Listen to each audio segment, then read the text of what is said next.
Então, eu sou no reino da informalidade um pouco, mas eu vou apresentar e aí a gente, enfim, daí vai no nosso caos produtivo.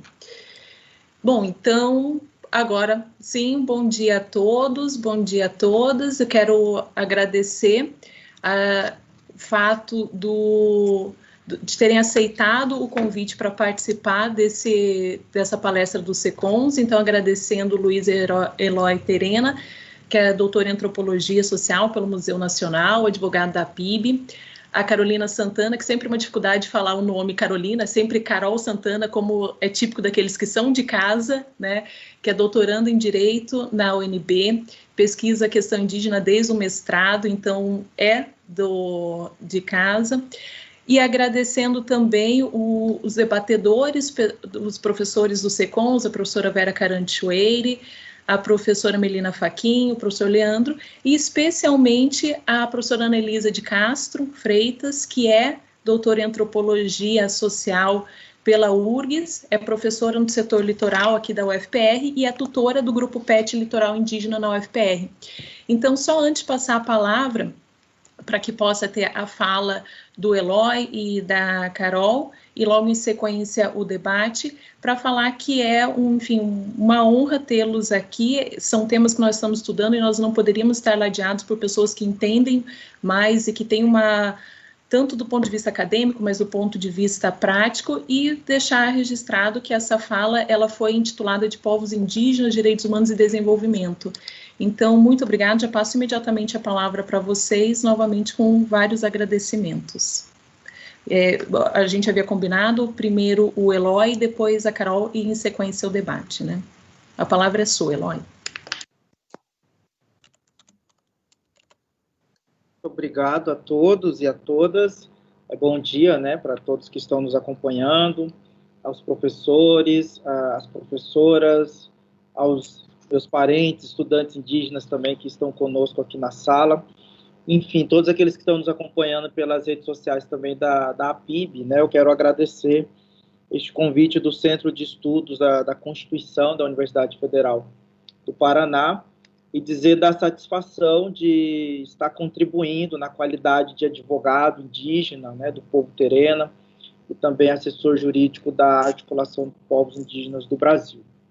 Eu acho que, como fala inicial, gostaria de saudar a iniciativa por nós estarmos debatendo, né, o direito dos povos indígenas no âmbito do grupo de estudo, focado, né, no estudo do direito, este que é um tema tão caro, né, ao direito, mas também aos povos indígenas. Nós sabemos o quão é difícil, né, a gente ter esses espaços dentro dos departamentos dos cursos de direito, refletindo sobre o direito dos povos indígenas. Então, esse é o meu registro inicial.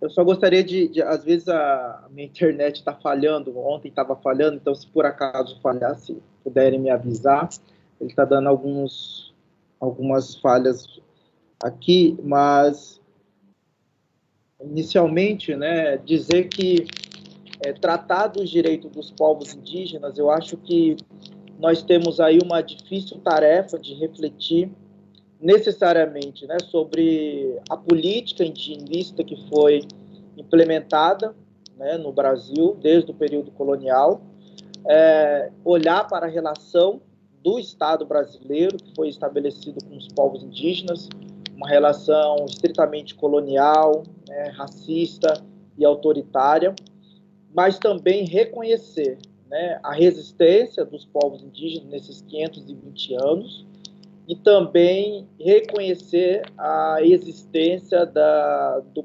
pluralismo jurídico, né? Quer dizer, de um direito que coexiste concomitantemente ao direito positivado, estatal, e que todos os dias é praticado, né, nas comunidades indígenas, nas organizações indígenas. Eu acho que o princípio fundamental, né, é entender a guinada constitucional que nós tivemos em 1988, que rompeu, né, com o paradigma tutelar que antes orientava a relação do Estado brasileiro com os povos indígenas, superando, inclusive, essa ideia, né, de integração, de assimilação. Então, se até 1988 a política indigenista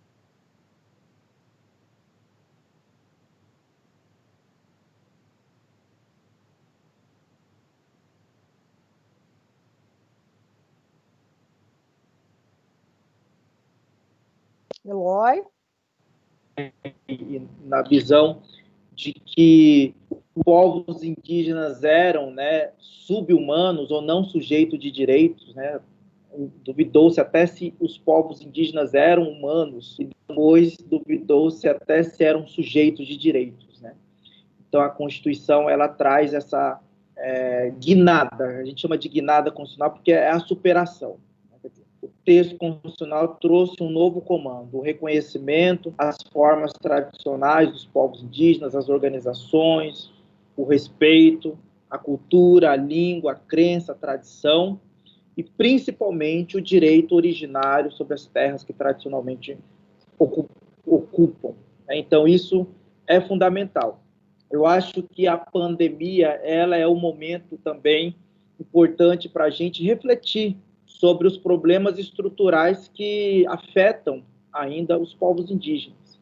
Né? Quer dizer, pensar em direitos humanos, pensar em desenvolvimento, né, requer necessariamente a gente pensar todos os direitos sociais atinentes aos povos indígenas, eles demandam necessariamente o reconhecimento de seus territórios. Quer dizer, para os povos indígenas, não tem como você pensar em direito à educação, em direito à saúde, em direito à identidade cultural, sem necessariamente você falar dos seus territórios. Então, neste contexto, os territórios indígenas é a base existencial de onde se irradia todos os outros direitos. Né? E aí a pandemia ela nos traz essa reflexão, a importância dos territórios indígenas, não só para os povos indígenas, mas também para toda a sociedade, para toda a humanidade. Quer dizer, pensar a origem, né, das epidemias requer necessariamente pensar a necessidade de se respeitar a biodiversidade e a vida presente nesses territórios. Então, terra indígena não é apenas o local onde se protege o modo de vida dos povos indígenas. Terra indígena é também, né, e cumpre também um papel fundamental no equilíbrio do mundo.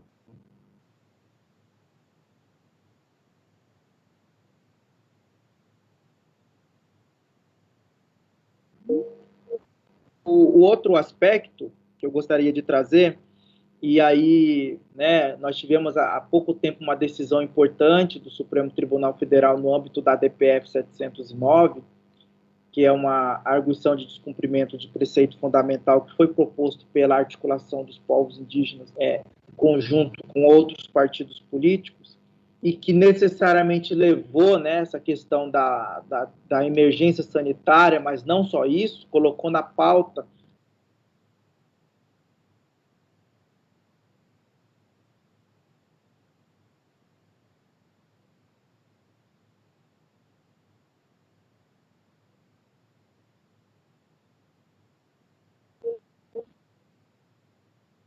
de superar, né, baseada na integração. Quer dizer, o mesmo Estado que não está demarcando terra indígena está negando também a assistência à saúde a povos indígenas ainda que estão nas áreas que faltam ser demarcadas ou até mesmo que estão em contexto urbano. Né? Então, ali estava se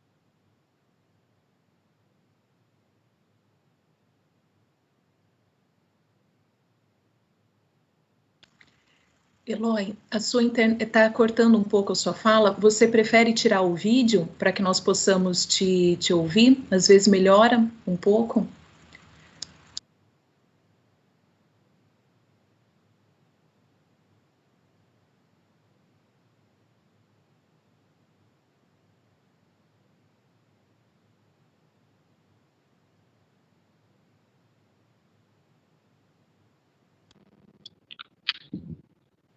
Eu acho que falhou minha internet, não, Carol?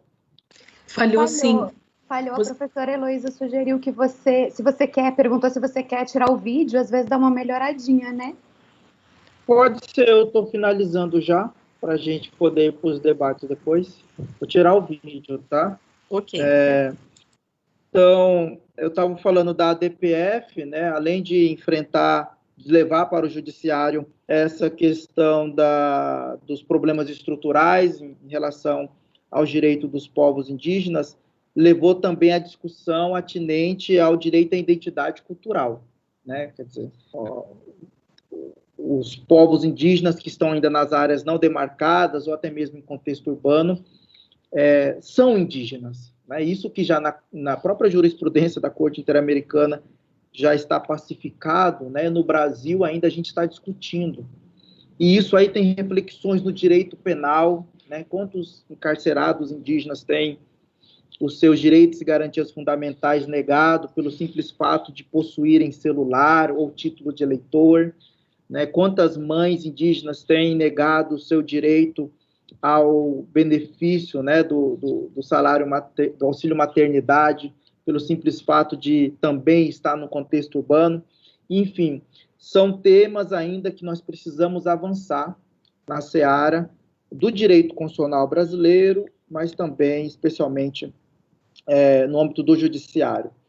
No próximo mês está na pauta do Supremo, né, o recurso especial com repercussão geral, recurso extraordinário com repercussão geral reconhecida do povo Xoclen, Catarina, em que o Supremo irá, né, se debruçar sobre o estatuto jurídico dos povos indígenas. Quer dizer, qual foi a teoria adotada pela Constituição? Ou a teoria do marco temporal. Então, temas tão atuais, a Constituição vai fazer 32 anos e a gente ainda está discutindo, né? Qual o significado do artigo 231, quando diz são reconhecidos aos índios o direito originário às terras que tradicionalmente ocupam. Então, nós temos ainda muitos desafios e é preciso que cada vez mais nós tenhamos operadores do direito preparados para refletir criticamente sobre as questões que estão postas e que chegam ao judiciário todos os dias, e especialmente no que tange à demanda dos povos indígenas. Então, eu quero agradecer essa intervenção inicial para a gente poder dar início aos debates e pedir desculpa pela instabilidade, né, da conexão da internet aqui do Macron. Está boa a conexão aqui na França. Obrigado. Eloy, nós que agradecemos, e é algo que nós temos falado sempre, apesar das falhas que pode ter de internet cair, mas esse momento, se tem algo bom, e talvez a única coisa boa é poder ouvir pessoas tão qualificadas que estão em outros locais e que a gente não teria a oportunidade de tê-los presenciais agora. Então, eu que agradeço, nós que agradecemos você. E passando agora a palavra para a Carol, para que possa, enfim, fazer sua exposição sobre o tema e agradecer novamente. É um enorme prazer te ter aqui. Nós estamos há muito tempo aprendendo contigo e o caminho que você trilhou é um caminho que muito nos orgulha, então é um enorme prazer te ter aqui para falar da sua pesquisa, enfim, do seu conhecimento acadêmico e prático. Obrigada, Carol. Eu é que agradeço o convite, é um prazer imenso voltar à casa onde eu me formei como advogada, então é um orgulho muito grande estar de volta, ainda que virtualmente, à Universidade Federal do Paraná, Faculdade de Direito da Universidade Federal do Paraná, na presença da primeira diretora mulher, né, da Faculdade de Direito da Universidade Federal do Paraná. Então, para mim é um orgulho, e voltar em excelente companhia, né, que é a presença do Dr. Luiz Eloy, que é uma pessoa que, para quem eu venho, em bom português, rasgando seda há décadas, que eu não escondo a minha admiração. É uma pessoa que também trilhou uma trajetória profissional e acadêmica incrível. Eu desconheço, seja indígena ou não indígena, alguém que tenha feito 2 doutorados, por exemplo, ao mesmo tempo. Então, Assim, só por aí vocês tiram, né, o tamanho da minha admiração. Então eu vou, algumas coisas, como a conexão dele falhou um pouquinho, eu vou repetir, de forma alguma vou explicar o que o Dr. Eloy falou, vou só reforçar algumas coisinhas, e a minha fala aqui, como eu não sou indígena, né, eu falo um pouco, o meu lugar de fala é um lugar de fala de quem estuda o direito, né, o que o direito faz vem fazendo, né, como o judiciário vem lidando com essa, com o artigo 231, como vem interpretando, como vem pensando o artigo 231, né?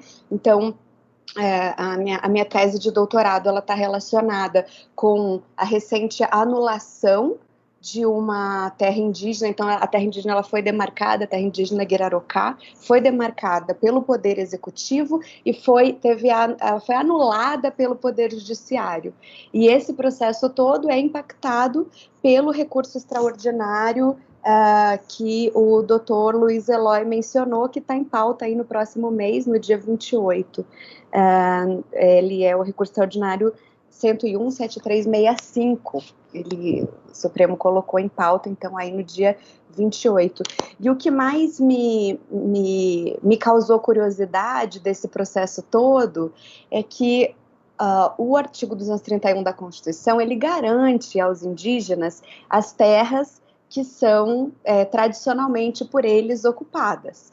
Então, esse texto foi construído conjuntamente com os indígenas. A Constituição, ela foi pensada em conjunto com os povos indígenas. Os indígenas estavam lá, eles ajudaram a escrever esse texto. Então, acho que esse é um ponto que precisa ser colocado, precisa ser pensado. Se essa participação foi ideal ou não, a gente pode pensar, a gente pode questionar, né? Mas acho que uma das coisas que precisa ser colocada é que esse texto é um pacto que foi pensado com os indígenas. Então, seria possível desconstruí-lo, desconstituí-lo sem os indígenas? É um dos pontos que é uma das perguntas que eu me faço sendo jurista, né? Sendo advogada, enfim, estudando a Constituição. Outra coisa que eu me pergunto é o fundamento que o STF utiliza para anular a terra indígena Guirarocá no mandado de segurança 29087, né, quando anula a demarcação administrativa feita pelo Poder Executivo. Então, o fundamento é que isso que o doutor Eloy falou, a gente tinha antes a tese do indigenato, a tese do direito originário. Essa é a tese que está na nossa Constituição. Os povos indígenas têm o direito originário sobre as terras que tradicionalmente ocupam. E esse tradicional, o STF já tinha entendido que era tradicional, o tradicional está relacionado ao modo de ocupação, não ao tempo da ocupação. Não está relacionado ao prolongamento no tempo. E vejam aqui que eu estou usando categorias nativas minhas, não estou usando categorias nativas indígenas. O STF entendeu. O que os indígenas entendem sobre tradição, sobre tempo, eu estou absolutamente desconsiderando, que é o que o STF faz, né? Então, assim, a gente na faculdade de Direito faz. Então, assim, eu estou apresentando como a gente sempre faz, como todo mundo faz, digamos assim, né? A sociedade majoritária faz. Então, o STF, ele entendeu que tradicionalmente é a forma de ocupação. Então, muito bem. Depois, ele foi e disse que talvez não seja bem assim. Agora, lá na Raposa Serra do Sol, apareceu uma nova tese em 2009, que eu fui ver que também ela aparece em 1998 já, num voto do então ministro Nelson Jobim, de que os povos indígenas que não estivessem em posse da terra, né, em cima da terra, assim, ali fisicamente, não têm o direito a ter essa terra demarcada.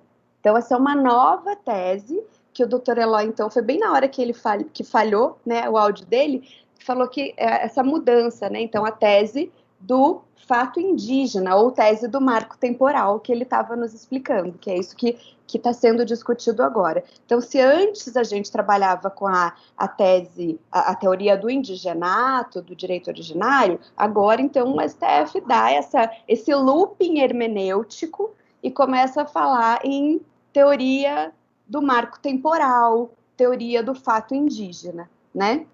E um dos fundamentos que aparece no voto da homologação da Raposa Serra do Sol, que foi quando ficou mais evidente essa teoria, o ministro diz assim, o ministro Aires Brito, que era o relator, ele diz assim, isso já estava no debate constituinte, isso já estava no Constitution Making.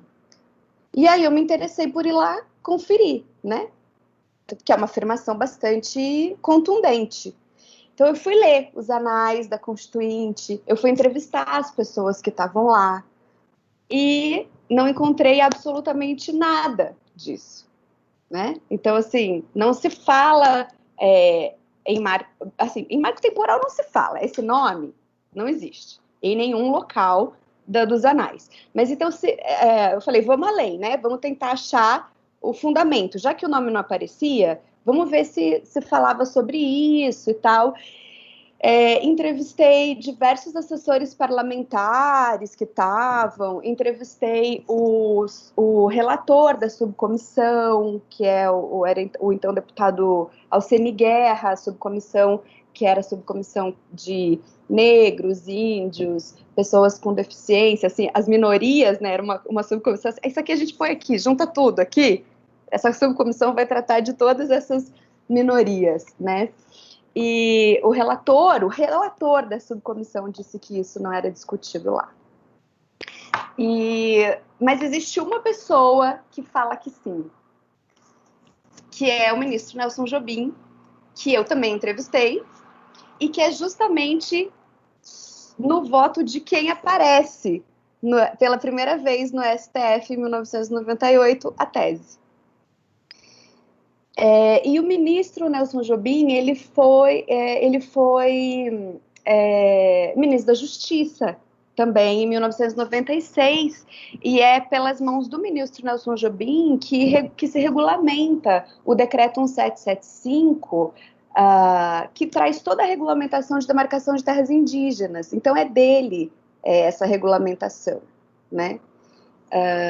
E o ministro Nelson Jobim, ele me disse que a ideia de regulamentar, o decreto já existia, o decreto de regulamentação das terras indígenas era o decreto 22 de 1991, e ele reescreve o decreto porque não existia o contraditório administrativo nesse decreto. Então, ele acha que seria importante inserir o contraditório administrativo, porque ele sabia que existiam duas terras indígenas que iam ser contestadas no STF e iam ser anuladas pela falta do contraditório administrativo.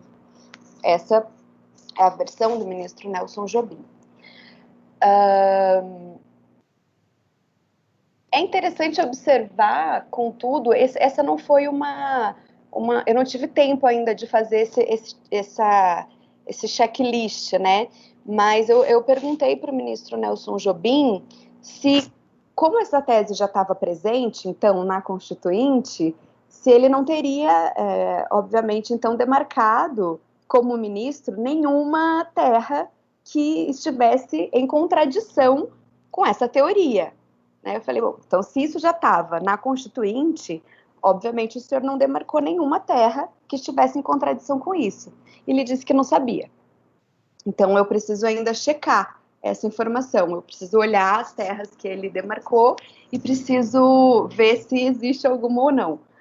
Mas o fato é que o que parece é que essa é uma teoria que foi sendo construída a partir de um acordo houve um acordo muito difícil de ser feito ali no texto constitucional, né?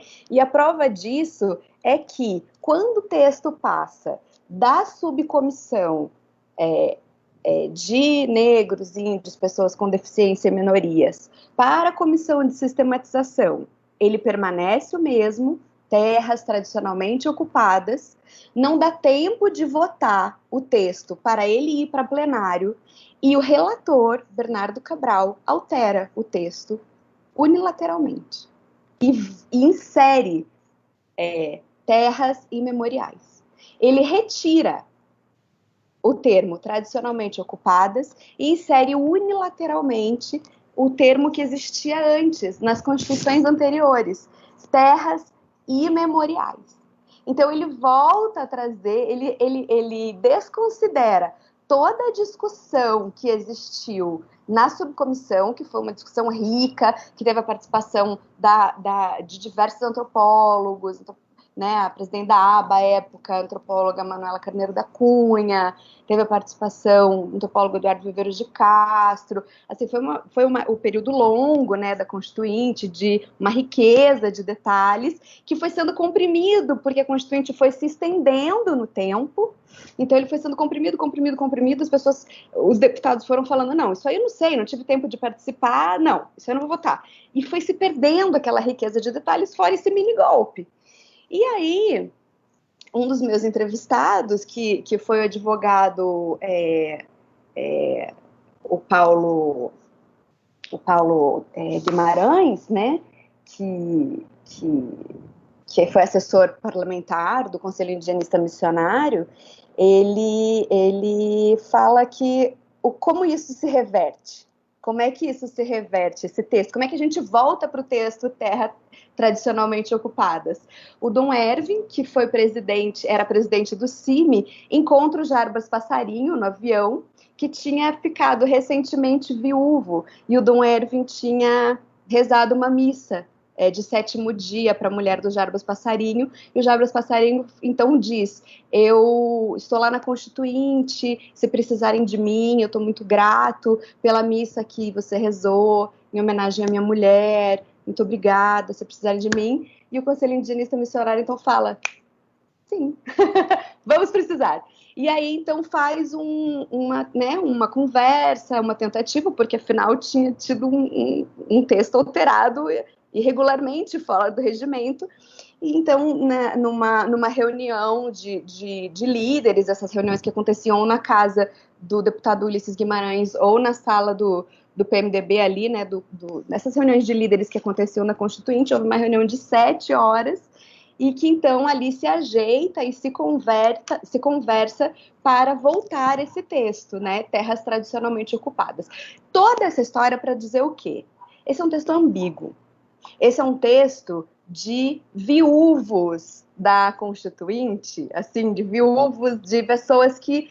É um acordo de cavalheiros, de pessoas que não se convencem que os indígenas têm direito às suas terras. E até hoje, eles seguem ocupando... várias pessoas que estavam ali seguem ocupando posições de poder e que seguem brigando pela manutenção daquele acordo que talvez tenham perdido na Constituinte, né? Então, assim, a gente tem uma trajetória, a gente tem um pano de fundo que se arrasta aí por mais de 30 anos de desconstituição do texto do artigo 231. O artigo 231, as únicas pessoas que respeitam o artigo 231 são os indígenas, né? Que ajudaram a escrever a Constituição e que seguem lutando e respeitando e acreditando na Constituição, né? Agora, como um todo, a gente precisa que o judiciário acredite, né? A gente tem ministros que acreditam, a gente tem juízes que acreditam, mas a gente precisa que as pessoas, que o judiciário leve a sério o poder originário, constituinte, que escreveu aquele texto, né? E que aquele acordo seja superado, né? Como se diz no jargão, né? Assim, aceita que dói menos, porque a gente vai ficar brigando e os indígenas não vão aceitar. Assim, a gente tem um fetiche, a branquitude tem um fetiche de que uma decisão judicial vai resolver na prática, não vai, né? O Guirarocá, que eu estudo, é exatamente isso. Teve a decisão judicial, transitou em julgado E, na prática, é a mesma coisa. Os indígenas estão lá, o fazendeiro está lá, nada se decidiu e eles não vão sair. Os indígenas estão sem o direito à propriedade, o fazendeiro, né, a propriedade coletiva, enfim, o direito à terra, os indígenas estão sem, o proprietário está sem o direito à terra. Então, assim, não, o direito não se faz por mágica, né? Então, enquanto a gente não fizer um giro epistemológico, hermenêutico, dentro da nossa cabecinha de jurista branco, as coisas não vão se resolver. Eu acho que era isso, gente. E falei demais. Obrigada.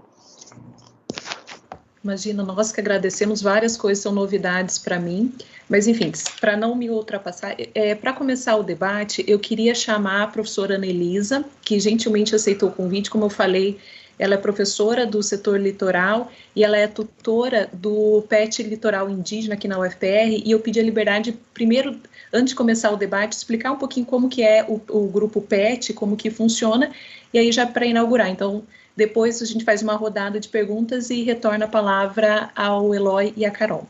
Obrigada, Anelisa. Bom, me escutam? Bom, então eu vou primeiro agradecer muito o convite, né, do professor Heloísa para estar aqui nesse debate. Parabenizar pela iniciativa, porque eu acho que faz um belo de um tempo, né, que o PET Litoral Indígena também busca essa interface com o PET Direito. Já houve outras situações em que estivemos mais aproximados, e eu acho que esse momento aqui, ele é extremamente importante por duas razões, né? Uma, porque estamos num debate extremamente atual e necessário, num tempo pandêmico em que várias questões que eu acho que o professor Eloy aponta, do ponto de vista de uma análise estrutural, a gente verifica de uma maneira muito mais contundente, e, de outro lado, por estarmos aqui numa composição, eu acho, institucional de forças também, né? Eu acho que, no momento que vivemos, é fundamental uma composição institucional de forças, e acho que as universidades, né, públicas têm um papel imprescindível. Eu recentemente vi uma análise interessante dizendo que as universidades não apenas públicas, né, estão com uma visibilidade e um poder de agência num contexto pandêmico pela retomada do seu lugar de produção de conhecimento válido, legítimo, de ciência, de tecnologia e etc., mas também porque é um grande laboratório democrático, né? Então, a democracia é também algo que a gente forja, de certa forma, no cotidiano das relações institucionais nas universidades públicas. E eu vejo esse espaço aqui como um espaço que nós devemos manter. Começo por aí, então, a minha colocação. Nós estamos aqui, então, a Heloísa pede para falar um pouco do Grupo PET. O Grupo PET Indígena, ele é constituído em 2010. Nós tivemos um único edital no Brasil, que é o edital 09 da CESU, né, na época da SECAD, MEC, que é um edital que propiciou a criação de novos grupos PETs no Brasil. Esse edital, ele foi na gestão do professor André Lázaro, né, num momento em que nós vivíamos no Brasil uma emergência democrática nas universidades, de vários processos se desenrolando. Vejam que a 2010 é antes da lei de cotas, portanto, nós tínhamos naquele momento 22 universidades federais com indígenas que haviam ingressado, como na nossa, a partir de vagas suplementares ou vagas extraordinárias em desenhos constituídos internamente nas instituições. Então, a UFPR, desde 2004, com a resolução 3704, tem indígenas no ensino superior. Antes de nós, a UNB, né, já havia instituído. Então, naquele momento, em 2010, na ocasião do edital, éramos 22, né? Eu tinha recém-ingressado no setor litoral, ingressei em 2009, e numa vaga também muito interessante, uma vaga para a educação indígena, ou seja, era única naquele momento, era a minha vaga e a vaga da UNB, também havia uma vaga para educação indígena. Ingressei nessa vaga, então eu elaborei um projeto para a constituição do PET na ocasião, né? Então, nós constituímos naquele momento no Brasil 19 grupos PETs, e eles estão distribuídos nas 5 regiões. Nessas universidades que eu disse, né, havia 22, então, dessas 22, 19 tem PETs indígenas. Todo esse contexto a gente conseguiu sistematizar num livro, né, um livro que nós publicamos, organizamos aqui pelo PET Litoral Indígena em 2015, em que contribuem muitos dos grupos. Então, nós temos uma cartografia desse processo no Brasil. Esses grupos hoje, eles são grupos de resistência, né? Porque nós não tivemos nenhum edital posterior, ou seja, houve lei de cotas, se universalizou a presença indígena nas universidades públicas brasileiras, porém, nunca mais o MEC lançou um edital para a constituição de grupos PET indígenas. Então, eu tenho pautado isso sempre na nossa instituição, no CLA, que é o nosso Comitê Local de Avaliação do PET, como uma questão importante de se ter consciência desse processo, porque os PETs indígenas agora, a gente está numa articulação nacional, tivemos um primeiro encontro agora em tempo pandêmico, vamos ter o segundo, exatamente para buscar uma articulação nacional desses grupos, que outros, como outros conexões de saberes, vêm sendo alvo de uma série de constrangimentos, vamos dizer assim, né? Porque as resoluções válidas para esses grupos não atendem às especificidades da análise das trajetórias, né, dos indígenas nas universidades. Então, elas reiteram critérios meritocráticos, critérios, né, de um corte elitizante, e não reconhecem os processos, as capacidades, né, que aportam os sujeitos indígenas na universidade. Então, parabenizo aqui, eu gostei muito da fala de ambos, vamos ao debate, então, acho que dei conta do grupo PET indígena rapidamente. Eu vou aqui depois colocar no chat o link do nosso livro, que é o livro de 2015, que é um livro que está disponível gratuitamente como e-book, e quem quiser saber mais dos PETs indígenas, ali tem uma boa entrada na temática. Bom, para mim, esse debate é muito caro, muito emergente. Quando iniciamos a pandemia aqui, nesse ano, e na universidade tivemos que dar conta de manter, né, aqui estou com a Iva, com a Tainara, né, a Nã, a Jaqueline, temos aqui estudantes indígenas do PET nesse debate. Tivemos o desafio de instituir as nossas relações nesse espaço remoto.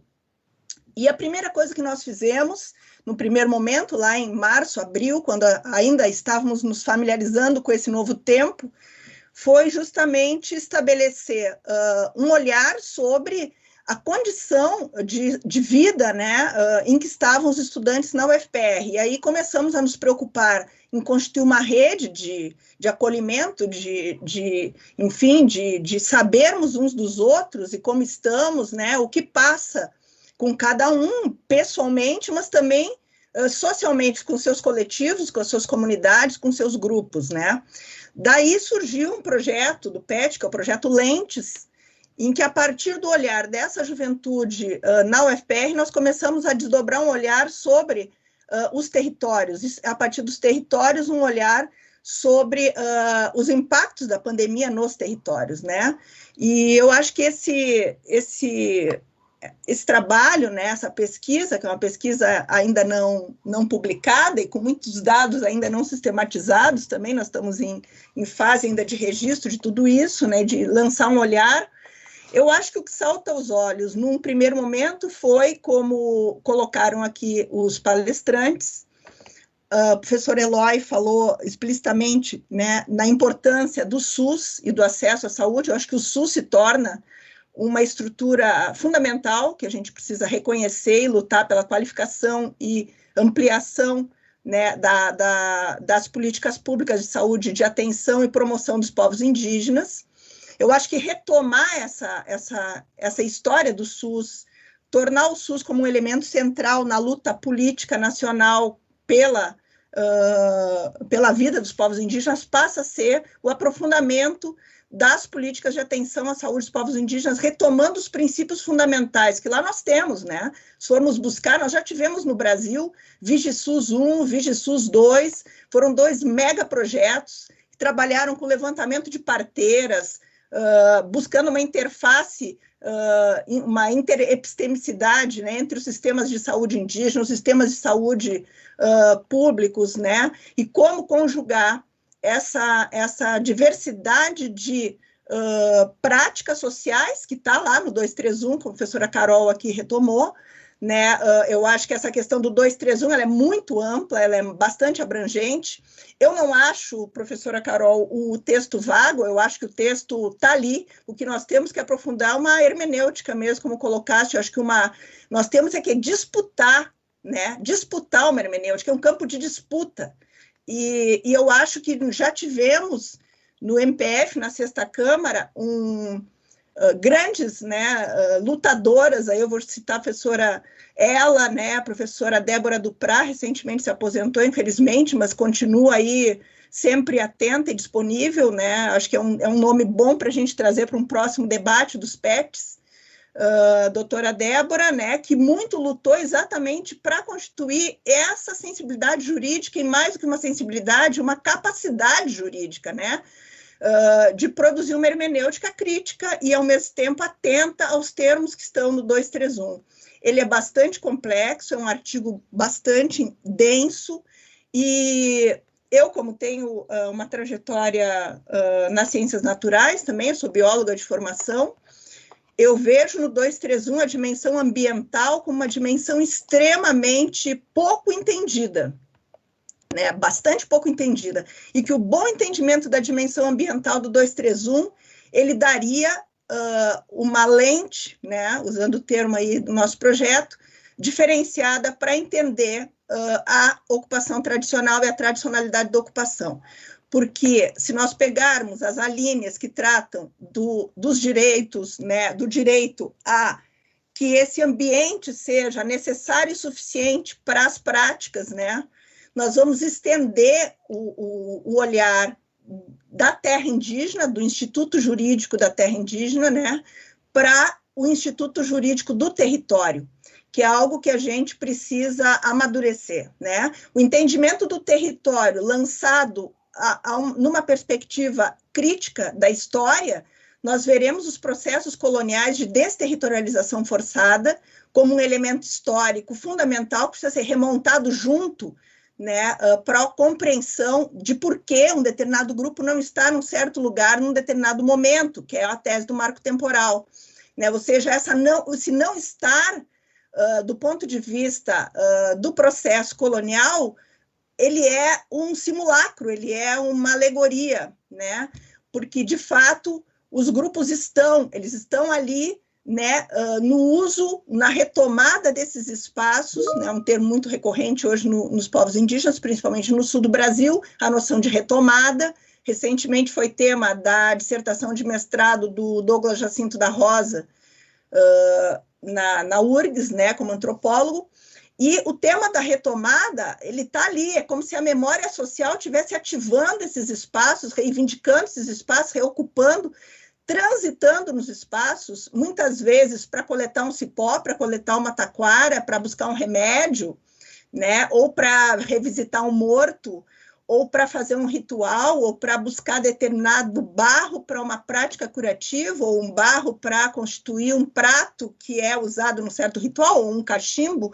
Enfim, esses usos, né, quando a gente entende a vida indígena como uma vida que vaza no território, que está no território, né, ativando esse território com memória, com práticas, a noção o Instituto Jurídico de Terra Indígena precisa ser pontuado nessa direção. E o 231 me parece que dá condições para se pensar isso a partir de uma leitura ambiental.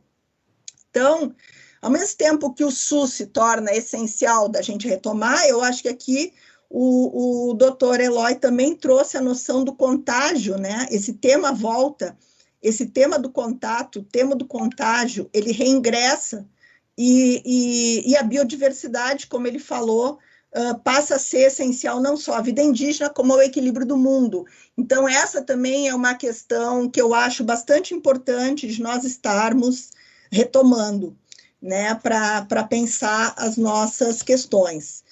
Queria finalizar trazendo algumas questões do Lentes, né? O nosso projeto revelou, por exemplo, em que medida nós temos um passivo também das medidas de compensação e mitigação, não apenas um passivo do reconhecimento das terras, né, porque isso está paralisado diante dessa ladainha do marco temporal, que eu considero completamente sem fundamento e absurda, né, e nós não podemos, de modo algum, abrir mão do 231, ele não pode ser visto como um texto vago, ele é um texto consistente e pleno. O que nos falta é uma leitura crítica e consistente, tão consistente quanto foi a escrita do 231, né? E eu acho que disputar isso significa a gente reconhecer, né, que os projetos de desenvolvimento também, eles, e esse é um tema aqui, né, eles também estão revelando um flanco de passivo no reconhecimento das medidas de mitigação e de compensação. PBAs mal encaminhados, não conclusos, sem participação, né, sem considerar o OIT, lá o decreto 5051, que agora foi revogado num geral, né, em que estão todos os pactos da OIT, mas, enfim, eu acho que a gente está longe de fato, assumir aí o decreto 5051, antigo, a OIT, como algo que opere, né? Então, os povos indígenas não são chamados nem para participar da definição das medidas, se são chamados é sem qualidade, é sem que o consentimento livre, esclarecido, de fato se dê, ou com parcialmente, né? Pega-se grupos pequenos das sociedades, então o coletivo nunca está plenamente reconhecido. Enfim, se mostrou um problemaço, né? O caso do nosso estudante aqui, que é da medicina, o Nivaldo Pereira, que é da medicina, né, e que tem todo um trabalho na terra indígena Tupiniquim, no Espírito Santo, ele revela, né, a partir do olhar das lentes dele, nesse período pandêmico, como uma rodovia que atravessa o território que nunca foi devidamente compensada, mitigada, os projetos todos não foram encaminhados até agora, ou foram precariamente, agora se tornou a principal via de acesso do Covid para os povos guaranis de Aracruz e Tupiniquim do Espírito Santo. Então, esses projetos começam a mostrar sua face mais sombria, né? A face sombria da rota, não de um desenvolvimento, né? A rota da miséria, a rota da comiseração, do horror, né, do terror, para usar os termos do antropólogo Michael Towson, né? Então, nós estamos diante, sim, do terror e haja xamanismo, né? Então, acho que recuperar aí o horizonte do xamanismo e, como falou também aqui o doutor Eloy, o pluralismo, né? Eu acho que a gente tem que exercitar. A Carol trouxe aí a questão do encarceramento, que é uma questão muito séria também, né? A criminalização das lideranças, criminalização de indígenas. Aqui no Paraná a gente lida com isso, né?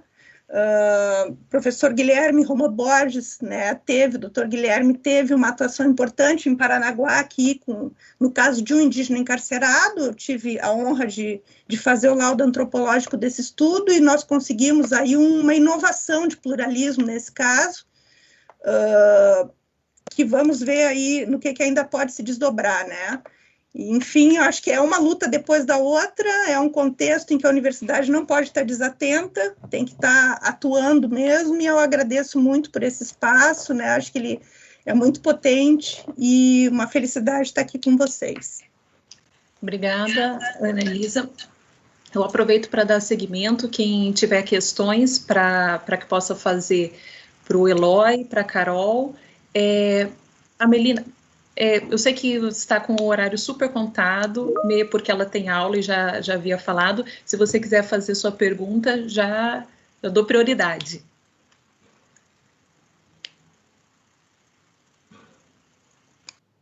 Você está mutada, Mê.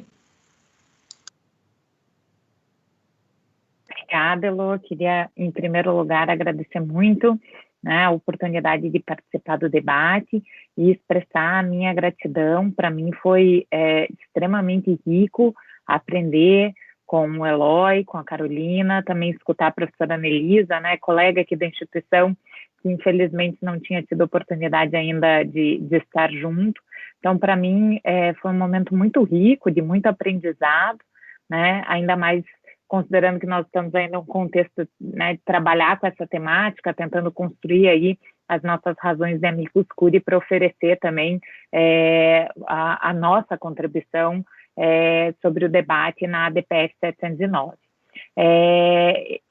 Então, dito isso, eu queria trabalhar com algo que a mim é muito caro, que é justamente a contribuição que toda a construção do direito internacional de direitos humanos pode ter na nossa leitura da Constituição e colocando uma lente mais plural, né? Ainda que a gente possa trabalhar, e tradicionalmente se trabalha com uma noção bastante hegemônica dos direitos humanos, eles também podem acomodar o pluralismo, também podem abrir esses espaços de diálogo, e me parece que, nesse sentido, a Corte Interamericana tem tido um papel bastante importante e relevante, o Eloy, inclusive, citou na sua fala.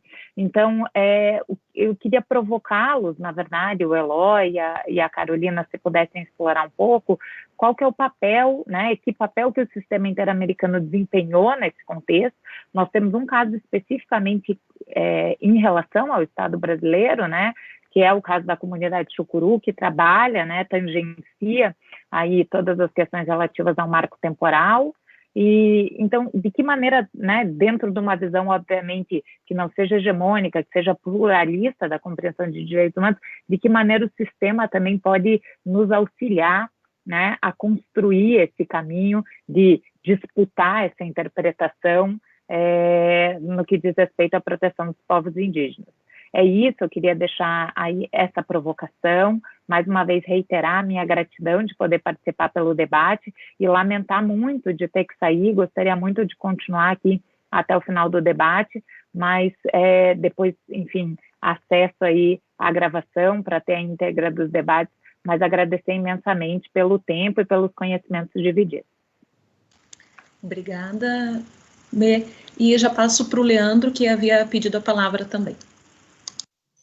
Então, bom dia a todos e todas. Quero agradecer à professora Heloísa Câmara de organizar esse nosso encontro e principalmente as falas do Eloy e da Carol, que nos trazem aí esse pano de fundo que estamos vivendo sobre a questão da disputa, né, sobre a interpretação do artigo 231. A minha pergunta, na verdade, uma específica para o Eloy e outra mais geral, tanto para a Carol como para o Eloy. A específica para o Eloy é pensar o pluralismo jurídico a partir da vivência indígena. Eu queria perguntar como é o desafio de um indígena adentrar dentro de uma faculdade de direito, em que na sua, normalmente, tradição, não tem essa abertura para um pluralismo jurídico, e quais os conflitos, né, de quem são esses indígenas dentro de uma faculdade de direito. Eu acho que isso é muito interessante. Nós temos aqui, estamos dentro de uma universidade, né? Temos vários estudantes indígenas, alguns já passaram pela nossa faculdade, mas o quanto deve ser difícil e conflituoso, né, pensar essas dimensões desse pluralismo jurídico em 5 anos de uma faculdade de Direito. Queria, então, pensar um pouco junto com o Eloy como que é isso, né, a partir do ponto de vista dele. E, tanto para a Carol e para o Eloy, eu queria perguntar no seguinte sentido. A gente, normalmente, às vezes, olha a interpretação do artigo 231 a partir do olhar do judiciário. Mas a gente também pode olhar a partir do poder executivo, o do quanto ele vai minando essa interpretação, às vezes por portarias, decretos, normativas internas de ministérios. Então, eu queria saber em que medida eles têm conhecimento dessas estratégias que acabam sendo microestratégias, né? Uma microfísica do poder que acontece dentro do Estado, né? E que não necessariamente leva para o judiciário essa disputa pela interpretação do 231. Acho que isso é bem interessante, porque eu acho que a normativa da CESAI, ela é um desses exemplos, né? De como ela vai fazendo diferenciações, né, nessa interpretação que deve ser robusta do artigo 231. Eram essas minhas questões. Acho que para encerrar essa primeira rodada, passo a palavra para a Vera, daí depois a gente passa para os palestrantes. Então, queria, antes de mais nada, saudar a querida Carol, o querido Eloy, querida Heloísa, querida Ana, o querido Leandro, a querida Melina e todos os demais que me dão essa oportunidade preciosa, né, de ouvi-los e ativar um pouco a minha sensibilidade para algo que nos últimos dias esteve também aqui nas minhas preocupações mais diretas, que a gente está preparando uma peça como Amicus em relação à questão indígena e o Covid, e eu tratei de me envolver com esse tema, e acho que foi oportuno que houvesse agora essa discussão aqui, né, pensada pela Elo, porque reativa a algumas questões que surgiram nas leituras que eu fiz. E, incrivelmente, eu estava vendo aqui no parágrafo 5º do 231, fala que a remoção dos grupos indígenas de suas terras é vedada, salvo a de referendo do Congresso em caso de pandemia, em caso de epidemia, né? Ou seja, em caso de pandemia, que põe a risco a sua população. Essa é uma abertura bem perigosa, eu acho, mas assim, e me faz voltar ao que, de uma forma ou de outra, tanto o Eloy quanto a Carol colocaram, e é nisso que eu quero focar, o fato de que a Constituição, isso que o Eloy, de alguma maneira, chamou de pluralismo, e acho que dá para pensar em outros sentidos ou outros nomes, seja lá o que for, mas acho que a percepção é essa, e que a Carol falou em toda a primeira, digamos, em toda a antessala da fala dela, quando mencionou as entrevistas com os constituintes, a participação dos indígenas na Constituinte, ou seja, a Constituição, ela é isso que a gente, grosso modo, entende, né? Ela é vou chamar de, sei lá, lei básica, lei maior, mas a Constituição, a partir do momento em que houve essa participação dos povos indígenas, acho que a Carol quis dizer muita coisa com isso, e o Eloy também quis dizer muita coisa quando falou em pluralidade, ela é muito mais do que isso quando é tomada, quando é apropriada, não sei qual é a palavra que pode ser usada aqui, quando ela é tomada ou apropriada e tem os seus sentidos dados pelos povos indígenas. Para eles pouco importa o que se está escrito no 231, o que importa é que eles deram sentido a isso que acabou sendo escrito no 231. Então, eles foram constituintes.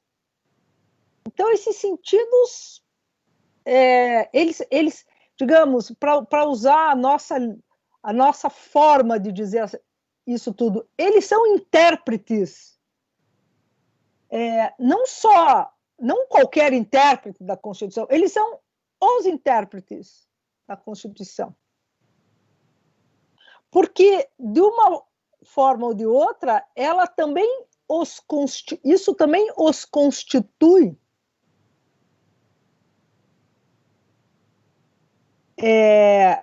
E aí que eu acho que há uma força para isso que a Carol chamou de giro epistemológico. Eu não sei se é exatamente isso, um giro epistemológico, ou que você falou, e a Ana também falou, há uma outra hermenêutica. Eu não sei se a questão é essa exatamente, do giro epistemológico ou de uma outra hermenêutica. E vocês têm a chave para dizer isso, porque talvez a antropologia ajude mais e talvez as práticas, eu quero saber das práticas, as práticas dos povos, acho que aqui o Eloy também pode falar muito. Ela é constituinte nesse sentido aqui também, de nos dizer alguma coisa sobre a Constituição. E aí, eu queria ouvir também um pouco sobre a questão do marco temporal, que é um incômodo, né? É um grande incômodo essa questão do marco temporal. Porque acho que o marco temporal, ele, antes de mais nada, deveria ser considerado, se algum marco há, é um marco existencial. E existência não significa vida só, é vida e morte. É vida e morte, quer dizer, tô fazendo, é contraditório dizer isso, mas se não é existência no sentido próprio, é o fato de que aquele território, aquela territorialidade é o que dá sentido aos corpos vivos. Estou falando dos corpos humanos, porque tem os outros, tem a biodiversidade toda que dá sentido também. Então, acho que o marco temporal, ele foi uma estratégia, se é que isso que eu entendi bem, sacana, para aniquilar precisamente aquilo que está posto ali como que está constituído ali no 231. Pela vida, pela existência, pela experiência, pela morte, pelos espíritos, pelas águas, pelas árvores, pelos animais, por tudo que constitui que está e constitui e dá sentido, né, aos territórios. Então, eu acho que essa questão do marco temporal, a Carol, né, se dedica e já foi muito corajosa no enfrentamento dessa questão. Acho que essa questão do marco temporal e da forma... Eu tentei baixar ali a decisão era um recurso ordinário no mandato de segurança, é isso, né? É isso? Tentei baixar a decisão para dar uma olhada ali, não sei por que não consegui, mas eu queria realmente ver os argumentos que prevaleceram, porque eles não fazem qualquer sentido, ao meu ver, diante disso que a gente está conversando aqui, né? Então, eram essas as minhas considerações, né? Não quero monopolizar aqui, e eu quero ouvi-los também.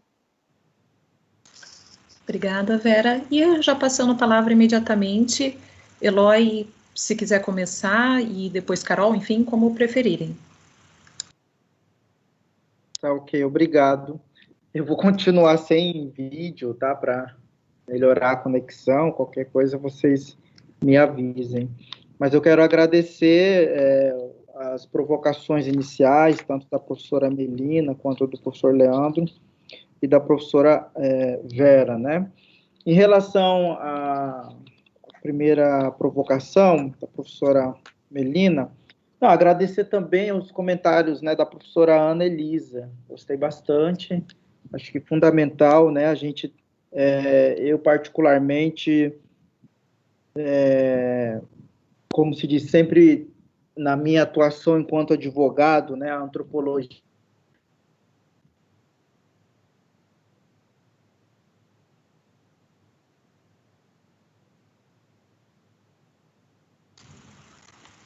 Cortou um pouco?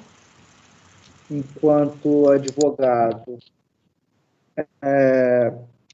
Enfim, em relação à provocação da professora Melina, a gente, quer dizer, os povos indígenas têm apostado muito, né, nas instâncias internacionais. Isso não é de agora, né? A própria superação da Convenção 107 da OIT, que era a convenção anterior, né, à própria Convenção 69, e isso que nós chamamos da guinada constitucional que teve em 88, foi um movimento que começou, de certa forma, no exterior, né? Antes mesmo da Constituição, nós temos os registros de muitas lideranças indígenas participando, lideranças indígenas do Brasil, participando dos debates internacionais, tanto na ONU quanto na OIT, a importância de superar, né, esse paradigma tutelar, esse paradigma assimilacionista, enfim, de se garantir o direito dos povos indígenas. Então, de certa forma, o movimento no Brasil foi também influenciado, né, por isso. E, neste momento, também a gente tem feito esse esforço, seja no sentido de trazer para os nossos argumentos jurídicos a própria jurisprudência, né, mas também de demandar muito, né, o sistema de proteção, né, o sistema interamericano, nas suas dimensões, justamente para fortalecer, né, a defesa dos direitos dos povos indígenas. E aí é a questão fundamental, a questão dos territórios. Isso daí é um caminho que os povos indígenas já aprenderam a fazer e que cada vez mais estão fazendo, né? E as lideranças, os outros advogados indígenas, enfim, fazem isso com muita frequência também em suas demandas internacionais. Em relação à provocação do professor Leandro, eu acho fundamental pensar, de fato, né, o desafio do advogado indígena, do estudante indígena, né, do indígena, né, quando chega na universidade.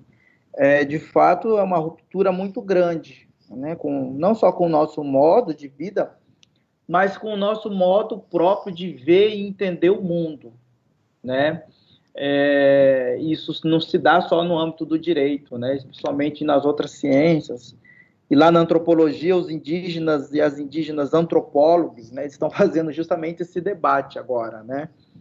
Quer dizer, há todo um percurso aí a ser debatido por conta dos nossos saberes, né, próprios, e que entra em conflito, sim, né, na maioria das vezes, com os conflitos, com os conhecimentos, entre aspas, científicos, né, fecha aspas. E aí, eu acho que essa trajetória que a professora Anelisa nos citou, né, um pouco desse ingresso cada vez mais de indígenas na universidade, provoca justamente isso, né, quer dizer, você coloca ali na pauta os outros saberes, né, os saberes indígenas, os quilombolas, os saberes, né, da periferia, inclusive das cidades. Então, eu faço parte dessa geração de jovens indígenas que entraram, tiveram acesso ao sistema de cotas, né, e ingressaram na universidade e que se defrontaram justamente com isso. A primeira coisa foi no direito constitucional, né, quando não se trata dos direitos dos povos indígenas. E quando chega no capítulo dos índios, né, o 231 e o 232, os professores pulam essa matéria, né? Pulam esse capítulo.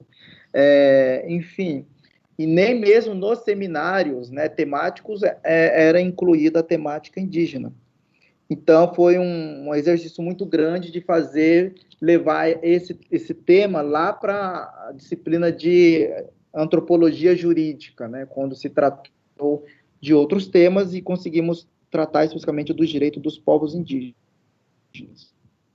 Mas o que nós temos é esse apagamento, sim, né, dos direitos, do direito que nasce da aldeia, que eu chamo, né, esse direito que não necessariamente está positivado, e que é praticado nas comunidades indígenas e que varia de povo para povo e até mesmo no mesmo povo varia de aldeia para aldeia, né? Porque são sistemas complexos que abarcam, né, formas próprias de resolução de conflitos, regramentos de comportamento, sistema hereditário, sucessão no poder e até mesmo os sistemas econômicos, né?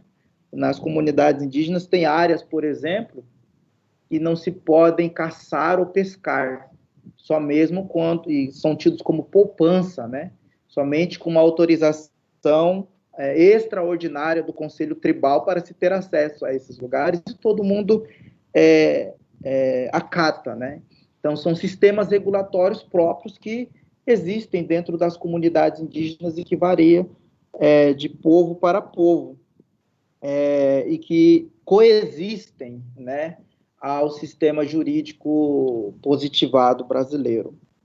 Mas essa relação conflituosa entre o direito próprio, né, e o que eu chamo de direito indigenista brasileiro é fundamental para a gente entender como os povos indígenas, e aí as lideranças principalmente, né, elas estão em constante conflito entre o direito praticado nas comunidades indígenas e o direito positivado.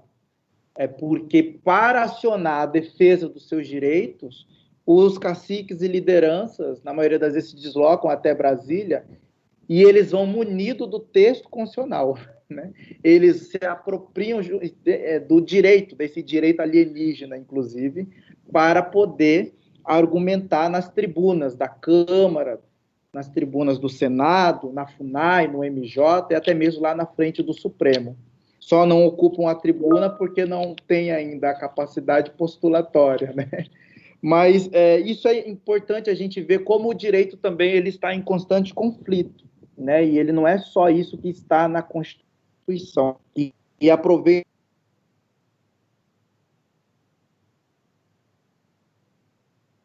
lá na antropologia, eu analisei a participação dos Terena, né? Na Constituição de 88. E é impressionante como eu encontrei muitas atas, muitas cartas dos caciques Terena direcionados ao constituintes. Então, os caciques eles faziam as assembleias nas aldeias, faziam as assembleias regionais e, posteriormente, encaminhavam essas cartas para a UNE, né, que era a União das Nações Indígenas, que centralizava ali a representação. Então, eles discutiam desde o que era uma Constituição, o que tinha que ter uma Constituição. Então, de fato,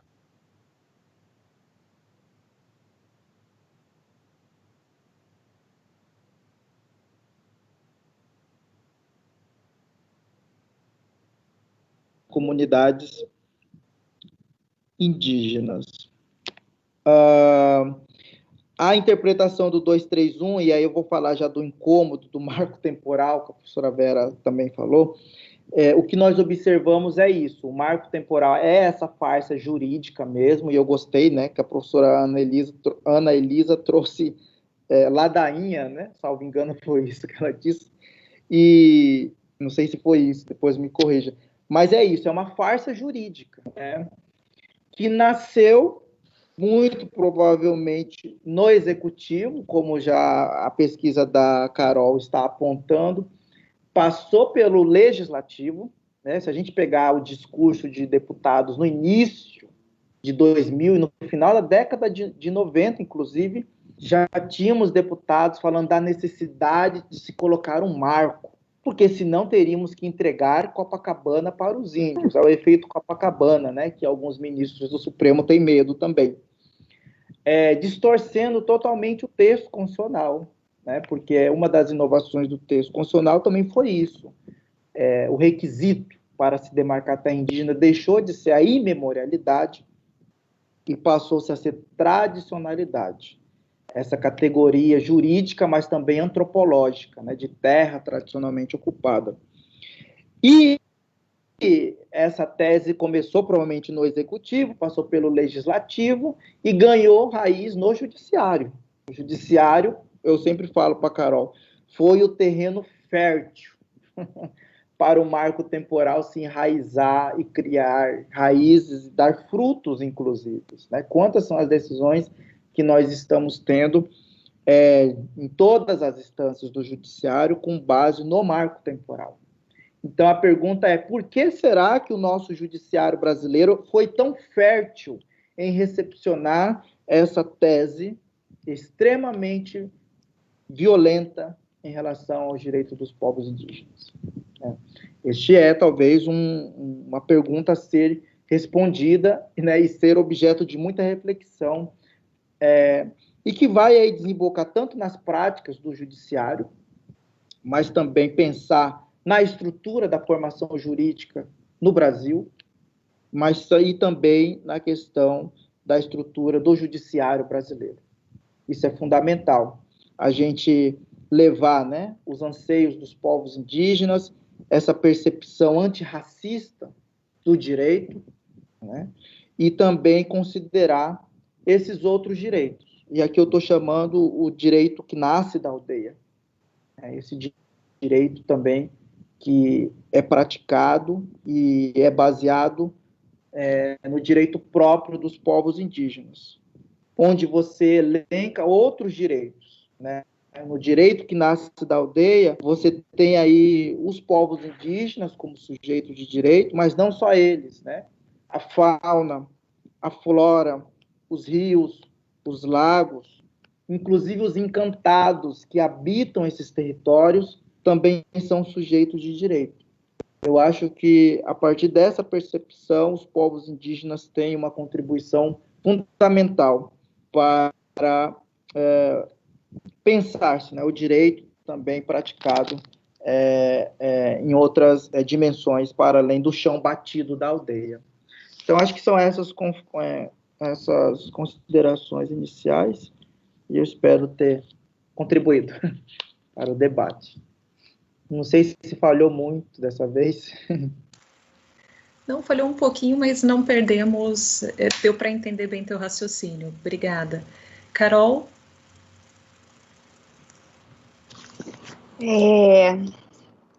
Nossa, quanta coisa, né? Tá muito bom o debate, muito bom sempre ouvir as perguntas, as pessoas. Eu queria começar concordando com a professora Anelisa. De fato, o texto ele não é vago. Eu acho que eu não me expressei bem, eu não acho ele vago, eu acho que tem uma coisa de toda a Constituição, dos textos da Constituição, assim, né, o texto da Constituição, alguns artigos, que eles são ambíguos, propositadamente ambíguos, né? O Nelson Jobim, ele fala isso, até tem um texto muito legal que se chama Segredos da Constituinte, e ele simplesmente admite, ele fala, olha, o que não deu para a gente chegar num acordo, a gente deixou para o futuro, deixou ambíguo, e é isso mesmo. E já foi assentado, acho que essa coisa da tradicionalidade, ela já foi assentada, né? Então, embora o texto seja ambíguo, já teve a discussão, ela já foi assentada e ela não pode ficar eternamente num movimento pendular de disputa. Eu acho que a disputa agora é pela não disputa. Chega de disputa, né? É levar a sério o que a gente as nossas instituições, é levar a sério esses intérpretes indígenas, como a professora Vera colocou, né? Que são intérpretes da Constituição também. E tem uma coisa que me preocupa nesse eterno porvir interpretativo, que quem tem o poder simbólico de pôr na mesa o que é vago, o que é ambíguo, o que deve ser questionado, que é o parágrafo 2º do artigo 231, que diz assim: as terras tradicionalmente ocupadas pelos índios destinam-se à sua posse permanente. Então, assim, sempre vai existir um porém. Para quem quer achar chifre em cabeça de cavalo, vai sempre ter um porém. E o problema é que, aí é isso que o Dr. Eloy falou, a gente estudar como se estrutura a composição do judiciário, né? Quem está acessando os grandes cargos do judiciário, quem eternamente acessa os grandes cargos dos poderes da República, é quem tem o poder simbólico para pautar o debate, ok? Então, a disputa, ela vai ser, se a gente não brigar pelo fim da disputa e por levar a sério o que já foi colocado, sempre vai ter um porém, sempre vai ter, né? Então, acho que foi meio nesse sentido que eu quis colocar. Outra coisa é a gente valorizar e retomar e amplificar as vozes ali internas do judiciário que tem avançado e que tem falado, né, sobre não só assentado de que isso já foi dito, né? Existem vozes no judiciário que estão dizendo que essa discussão já acabou, né? Então, acho que a gente tem que amplificar essas vozes. E também, eu acho que, por exemplo, o ministro Fachin, não sei se outro ministro já falou em etnocídio, né? Então, na votação do ADPF 709, talvez tenha sido a primeira vez que essa palavra tenha sido dita por um ministro no STF, né? E isso tem uma implicação, tem um impacto, né? Isso passou meio batido, assim. Então, assim, foi falado em etnocídio, né? Mas deixa eu passar para as perguntas.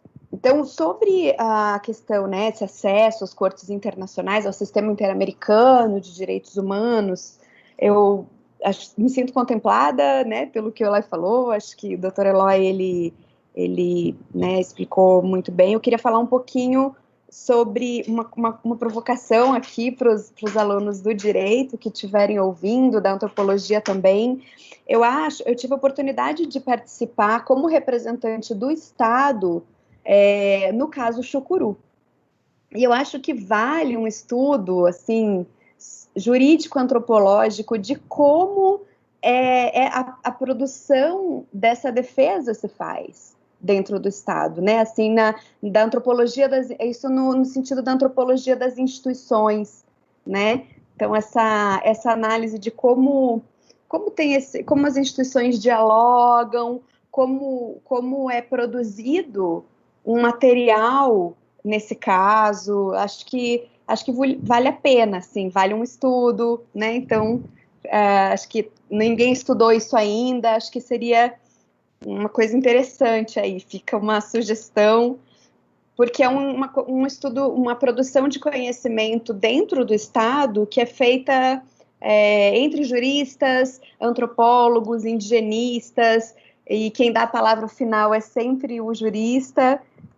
Então, que é como acontece também na sociedade, assim, no direito, né?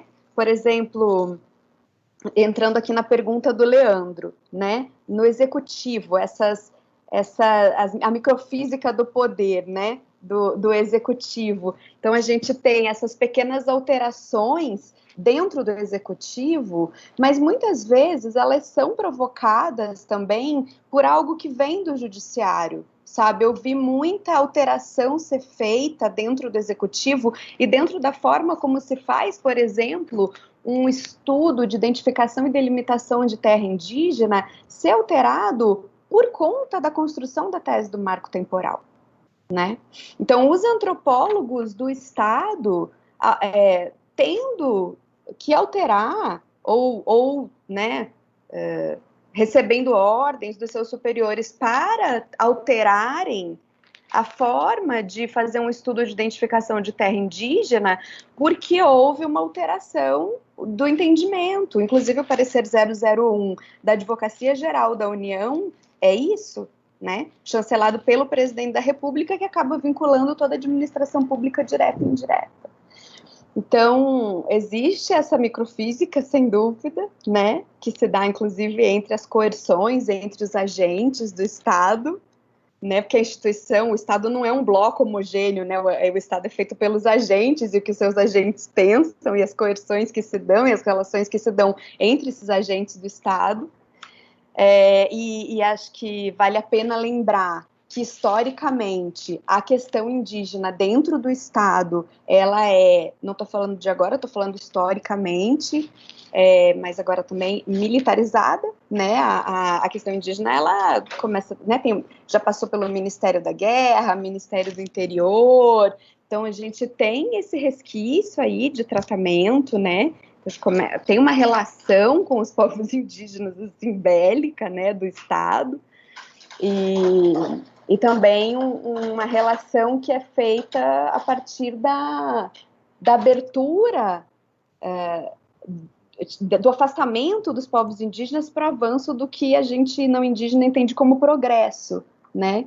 Então, os indigenistas de Estado são pensados pelo Estado como as pessoas que vão retirar os povos indígenas. A ideia original é um pouco isso, né? Se você for olhar a história, né, do indigenismo de Estado, tem muito disso, né? Vamos abrir o espaço aqui para passar o progresso entendido de forma progresso hegemônico, assim, né?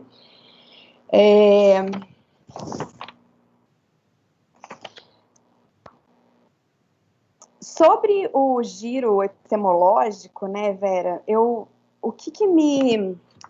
tem uma coisa que acontece comigo, como indigenista e como jurista, que eu acabo denominando, assim, de giro epistemológico, e eu sempre fico pensando como é que eu conseguiria fazer isso, como é que seria possível fazer isso no direito, e a única forma que eu vejo é tendo juristas indígenas, né? Um ministro indígena, juízes indígenas e como é que a gente chama no direito? Doutrinadores indígenas, né, que venham trazendo isso.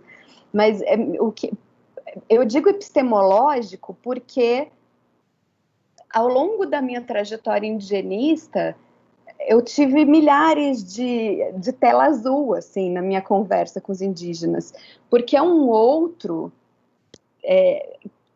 que às vezes eu nem entendia assim, a conversa, eu não era capaz de acessar, né? Porque tal era a diferença epistemológica. Ali tem uma outra ciência, tem uma outra compreensão de mundo, tem uma outra construção de mundo, né? Desde a minha conversa com as minhas colegas, sei lá, minha conversa com a Tata Kalu, minha amiga lá do Xingu, que eu falo, como é o nome do seu cunhado? Aí ela fala, não posso falar o nome do meu cunhado. Por quê? Ai, Carol, você pergunta demais, vocês brancos perguntam demais. Ok? Anos para entender essa conversa. Isso é uma questão epistemológica que está colocada, sabe? De giro, de anos aqui na minha cabeça, né? Ou então quando a gente fala que os povos indígenas, eles entendem a natureza de uma outra forma. É legal falar isso, é o começo. Mas, né, os indígenas não é hippie, não é abraçador de árvore.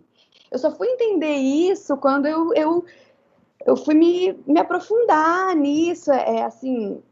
Eu teve um trabalho que eu li recentemente de uma antropóloga chamada Karen Shiratori, o fitomorfismo de Amamadi, que é sobre essa relação, né, assim, das plantas, e a planta que você cultiva aqui está relacionada com a planta que vai te receber depois, então a sua cosmologia, assim, é o seu mundo aqui, a planta que está aqui não é uma questão científica só, como é para gente, de respirar, né? Vou proteger a floresta, porque senão não vou ter ar para respirar.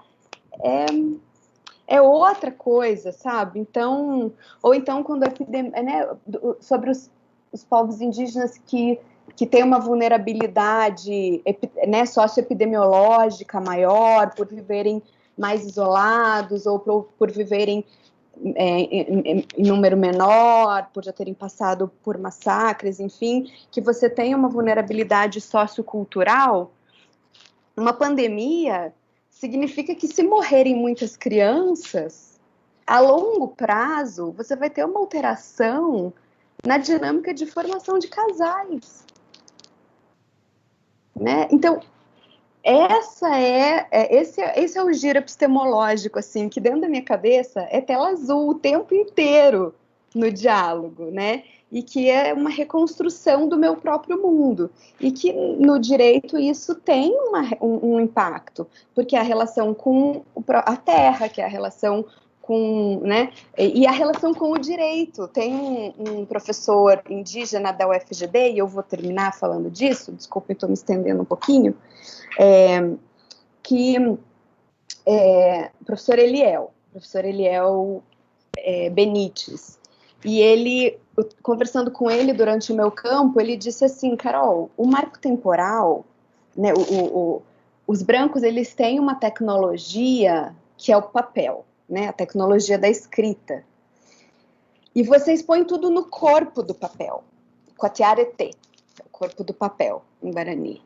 E uma das estratégias de luta dos Kaiowá, dos Guarani, dos Kaiowá-Guarani, é rezar para o Quatiarete. Porque quando a gente, branco, escreve no papel, a gente aprisiona a ideia, a gente aprisiona a palavra. E aí eles rezam para esfriar o corpo dos ministros para que eles consigam, ao trabalhar com essa palavra aprisionada, rígida, mais rígida só para algumas pessoas, diga-se de passagem, desaprisionar essa ideia. Então, assim, tem uma filosofia por trás disso, né? Não é Haribo, não é, sabe? Então, é um pouco isso, né, que eu falo sobre o giro epistemológico. E aí, só uma última coisa, juro. Mas, Carol, quero só rapidamente dizer, há uma filosofia, com certeza. Eu não sei se há uma epistemologia, mas isso fica em aberto. Eu vou te dizer que me ocorreu agora algo que eu não conheço, mas eu bisbilhotei já. A questão do Viveiros de Castro, o que os Viveiros de Castro falam em devir índio, eu acho que talvez aí haja um devir mesmo, que é mais do que uma epistemologia. Uhum. Um atalho, uma forma de olhar, de compreender. Eu não sei se é de eu compreender, aí que tá, eu não sei se a questão é epistemológica.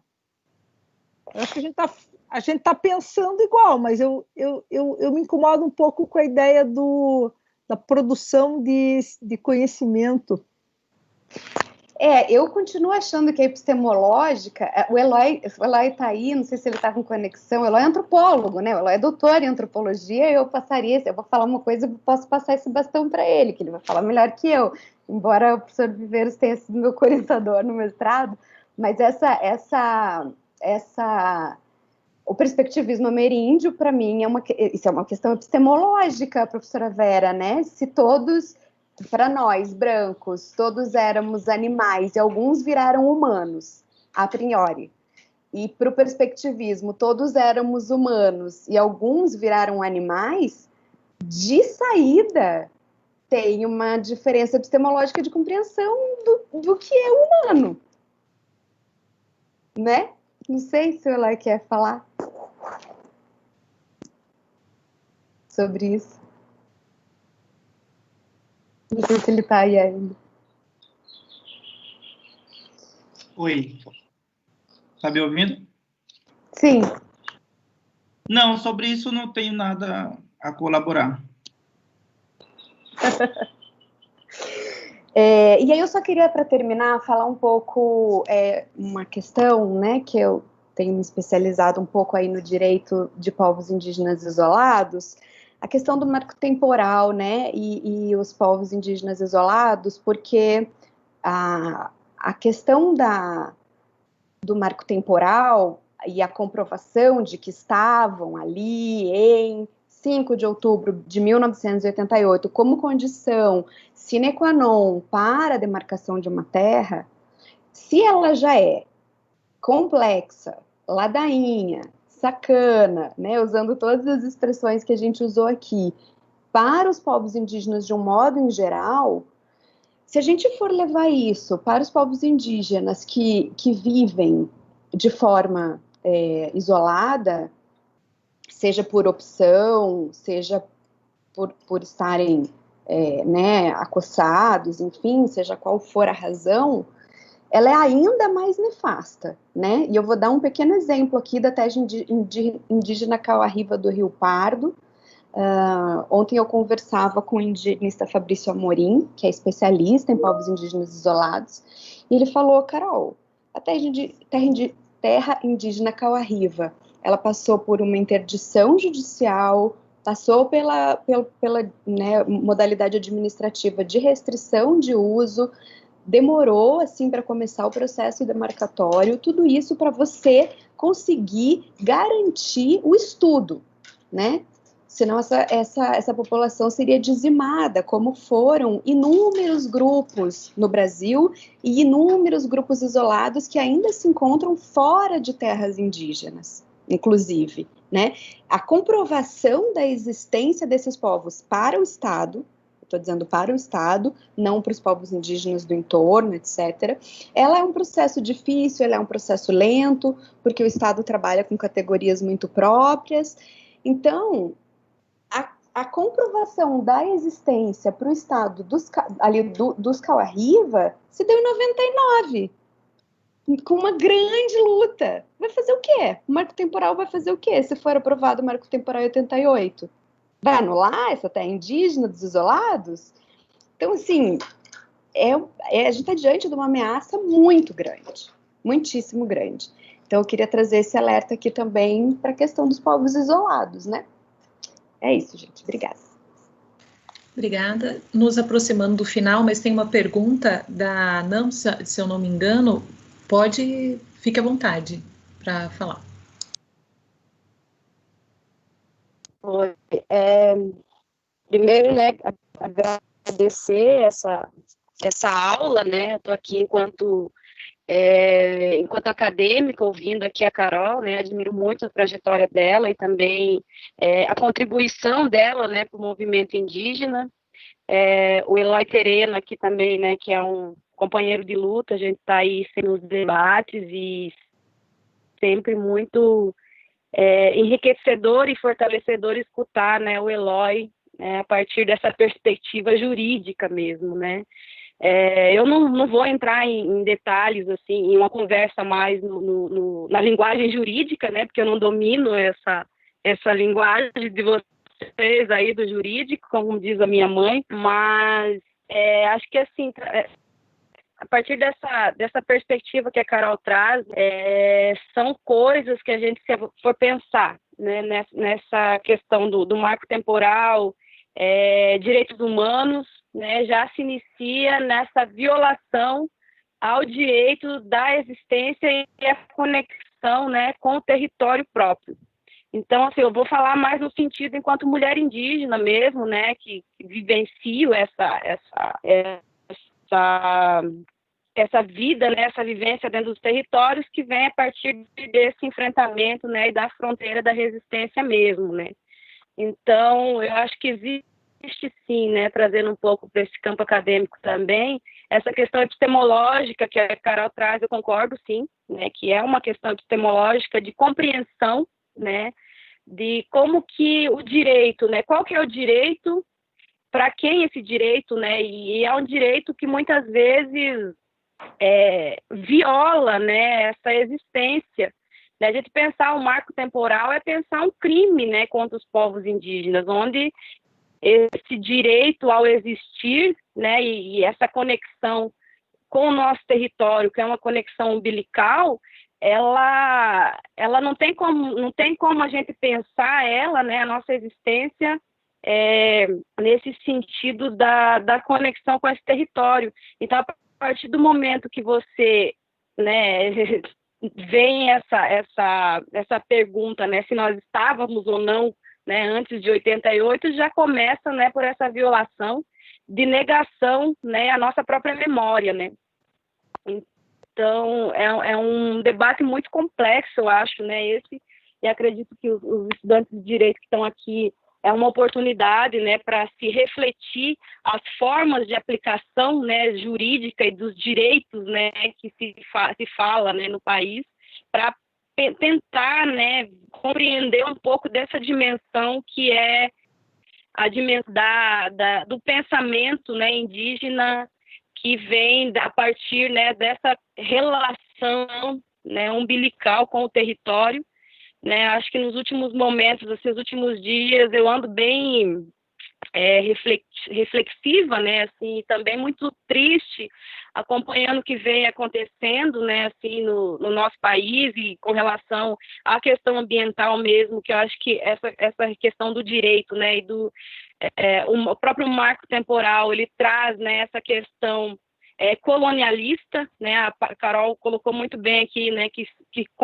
nesses 520 anos, né, de colonização desse Brasil, assim, a relação do Estado com os povos indígenas é uma relação militar, bélica, né, a gente traz essa memória e essa história nossa, né, que antes os exploradores e agora Então, todo esse desmonte, né, desses direitos que foram conquistados, né, ali no 231 e 232, que a partir, né, da nossa perspectiva epistemológica e da nossa ciência indígena mesmo, né, de pensar o viver e a existência nossa, não existe sem essa relação, né? Então a gente pensa que, enquanto indígena, né, eu estou estudando no curso de serviço social e tem essa relação, né, com o direito também, né, de estar atuando, o serviço social, ele está ligado, né, na execução das práticas, das políticas nesse sentido, né, de caminhar com o direito e a antropologia, principalmente nós indígenas, né, temos tentado fazer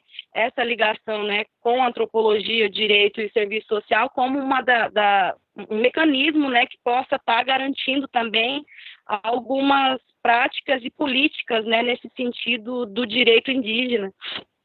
Então, o Estado, ele sempre trouxe, né, historicamente, essa imposição, né. Então, quando a gente percebe, né, a partir disso, e o marco temporal e outras PLs e PECs que vêm nesse sentido, né, da redução e da própria expulsão, vou dizer, né, dos indígenas dos seus territórios, colocado aqui, né, em memoriais, eu acho que é uma discussão que a gente precisa avançar dentro da universidade, né? Eu acho que precisamos abrir mais esse diálogo, né? Essa aproximação. Acho que o PET indígena, como a professora mesmo trouxe, né? Essa aproximação ela é fundamental com os outros PETs da universidade, esse grupo de estudo que a gente está fazendo aqui, essa discussão, né? Nesse sentido desse grupo de estudo, ele amplia, né, esse horizonte da própria presença indígena dentro da universidade, né, para pensar outras formas, né, de relação e outras práticas, né, de execução de direitos e políticas voltadas, né, para a sociedade, principalmente para a população indígena. Então, eu acredito que o marco temporal, né, como foi pautado bastante aqui, ele vem nesse sentido da legalização mesmo, né, do extermínio indígena, né, porque o que a gente já tinha, né, não tinha, né, está sendo arrancado de vez, né? Porque historicamente os nossos territórios já foram reduzidos, né, a mínimos lotes, né, de terra pelo colonialismo militar, né, que a Carol colocou aí, e que hoje a gente é obrigado a viver, né, muitas vezes dentro desses pequenos lotes, e que com essa questão do marco temporal, né, e tem aí a própria PL 263, né, que é um exemplo também, que a gente entende como uma legalização, né, das terras invadidas, né, pelos brancos, né. Então, toda essa questão que vem acontecendo aí, né, a gente está vendo essa questão ambiental, em que a gente, enquanto indígena, eu não estou conseguindo, muitas vezes, assim, nem debater mais, sabe? Eu estou num momento tão voltado para mim mesma, assim, né, de tentar buscar meios e forças de como a gente vai refletir, sistematizar essas reflexões, né, inclusive escrever, né, a gente está aqui no campo acadêmico e o próprio grupo PET, né, tem esse viés, né, do registro, né, e de tentar trazer, né, de uma forma reflexiva, né, para dentro do campo acadêmico essas vivências, né, sempre em diálogo com essas questões que vêm trazidas aqui, né. Então, assim, para mim foi muito construtivo escutar, né, o Eloy aqui, a Carol, como sempre, e acho que é isso, assim, pensar esse espaço como um espaço, né, de reflexão crítica, mas também de proposições, e como que a gente vai pensar isso, né, a partir, né, desse diálogo, né, de pensar esse diálogo do direito indígena, né, nesse sentido da ciência indígena mesmo, que é uma coisa que a gente vê muito na universidade, que ainda a gente está tão preso nessa universidade cartesiana ainda, né, infelizmente, existe um pensamento cartesiano muito forte em que as nossas epistemologias, né, entre aspas, ainda não são reconhecidas como algo que pode contribuir, inclusive nesse processo, né, da aplicação do direito. né? Então, para mim é sempre uma honra ouvir vocês, e que bom que a gente está aqui trazendo um pouco disso, inclusive, né, para os estudantes de Direito da Universidade Federal do Paraná, né, que é uma universidade, digamos que ainda, né, conservadora, de certa forma, né, mas que a gente precisa se adentrar nesse debate, nesse sentido de compreender, né, um pouco mais sobre as relações, né, indígena e a presença indígena, né, nesses espaços, e também o direito, né, o que é o direito, para quem o direito e como vai ser executado esse direito numa perspectiva que se respeite, né, a existência nossa, né, a partir dessa relação que, como a Carol falou, muitas vezes os não indígenas não compreendem, né? É uma outra forma de exercitar, né, a nossa existência e as nossas práticas, que às vezes os não indígenas não compreendem, e que a gente precisa estar o tempo todo, né, nesse processo desse duplo trânsito, nós mesmo indígenas, nesse duplo trânsito que na contemporaneidade a gente vive, está num processo constante, né, de reconstrução dos nossos mundos. Então, esse processo pandêmico também tem trazido muito isso, né, da gente pensar essas reflexões, né, tanto no âmbito territorial, no âmbito da saúde, da educação, e de como a gente vai estar executando, né, as nossas políticas, né, vamos dizer que existem as nossas políticas, sim, que são construídas a partir do nosso pensamento, e internamente nas nossas comunidades a gente tem um modo, né, de se organizar, jurídico também, né, e que muitas vezes, quando é aplicado, né, esse direito branco, não se reconhece, né, as práticas que a gente exercita dentro dos próprios territórios. Eu acho que uma das questões que a professora colocou aqui, a Carol também falou, né, essa questão de várias coisas que vem acontecendo dentro do nosso território, que a gente está precisando hoje, né, enquanto acadêmico e estudiosos, aí o Eloy sabe disso, tentar fazer, né, esse alinhamento com o direito não indígena, que, por exemplo, a questão da violência contra as mulheres, o encarceramento indígena, que tem sido uma das nossas preocupações, de pensar, né, formas de aplicação do direito, né, a partir das nossas próprias relações e modo, né, de executar isso. Por isso que eu falo que caminham os três juntos, né, tanto a antropologia, o serviço social e o direito. Acho que os acadêmicos indígenas e os acadêmicos não indígenas que estão aqui na sala precisam, né, dialogar nesse sentido, né, para que a gente possa, no futuro, né, das crianças, a gente fazer, né, esse giro aí, como a Carol disse, que precisa sim ter esse giro na perspectiva de alinhamento dos dois pensamentos, né, porque só assim vai ser compreendido, né, um pouco da dimensão do mundo indígena, né, porque são outras formas de exercitar, e que muitas vezes, se hoje está sendo violada, é por conta dessa falta de compreensão, né, e aí esses maiores, né, esses que estão lá executando essas políticas e esses direitos, muitas vezes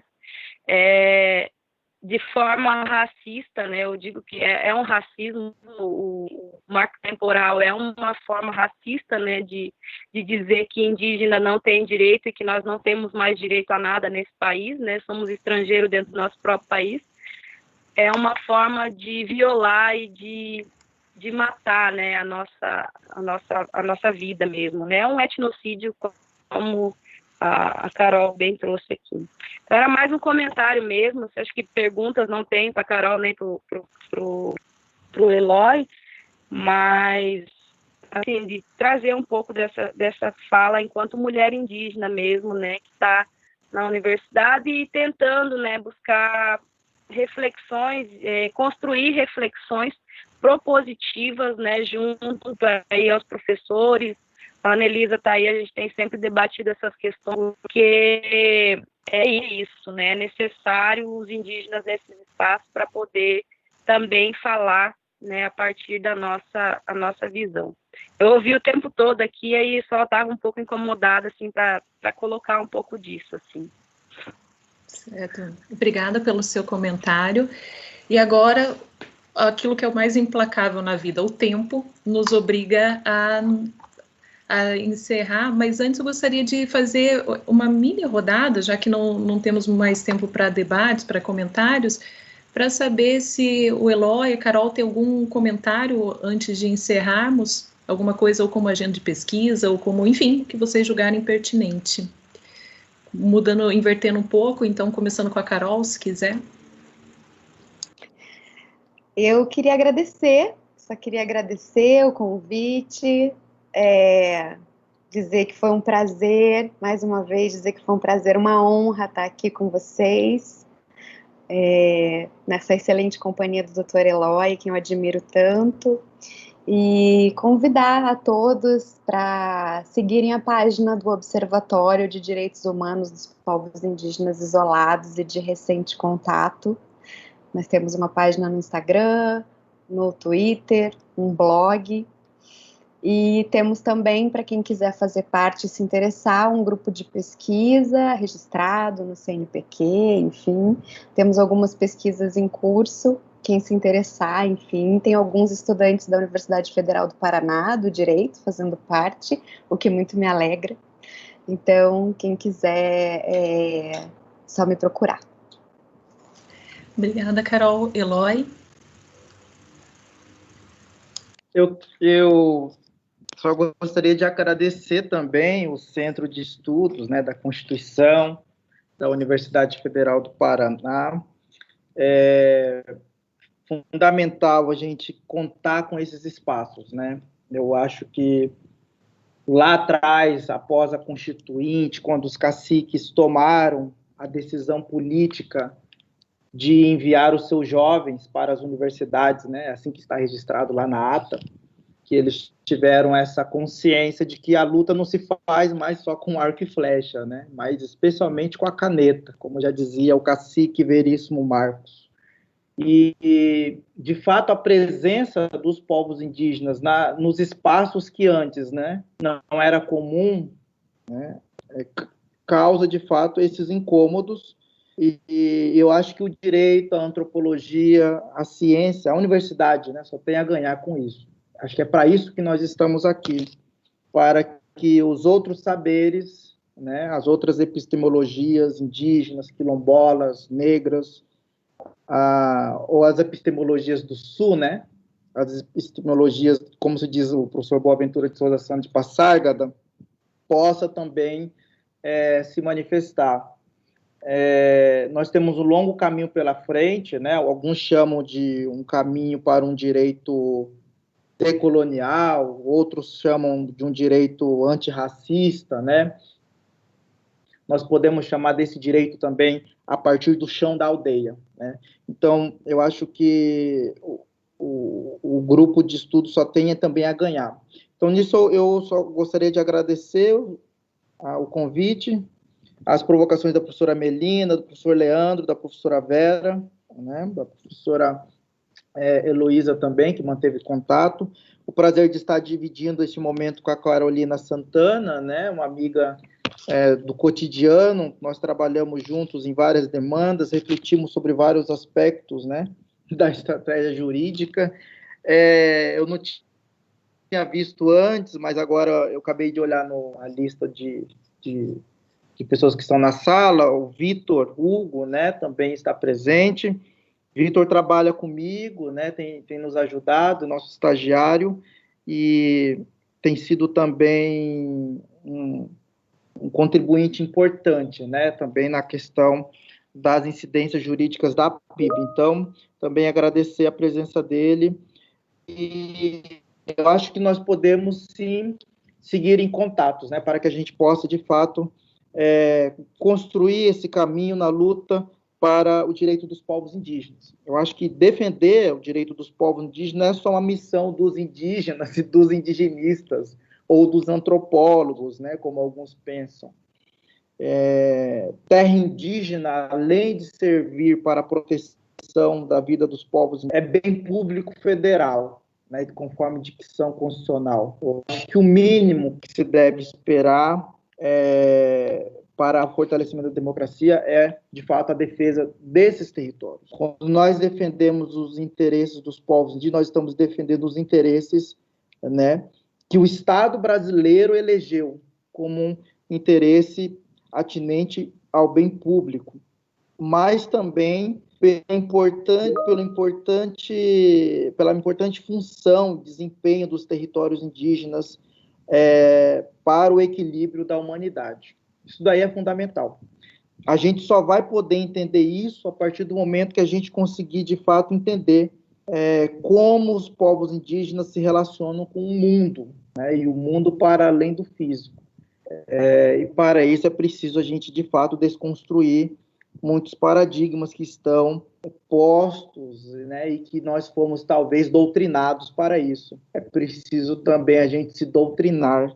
O direito é a única disciplina, né, que fala em doutrina ainda. Então, os povos indígenas estão também nos bancos das universidades, das faculdades de direito, para desdoutrinar as pessoas e a gente pensar a partir de um direito também que nasce do chão batido da aldeia. Então, muito obrigado pela oportunidade. Em nome do SECONS, eu acho que o sentimento é de agradecimento pela generosidade que vocês tiveram e pelo trabalho que estão tendo. Eu acho que é um pouco isso, é um aprendizado que implica em receber aquilo que não nos é típico, mas que obriga a transformar, e todo esse processo que às vezes não é tão simples. Então, muito obrigado pela generosidade, agradecendo especialmente o Eloy, a Carol, mas também a Ana Elisa, o PET Litoral Indígena, e um agradecimento ao Gustavo, que ele não aparece aqui, mas está por trás de toda a logística, senão não aconteceria.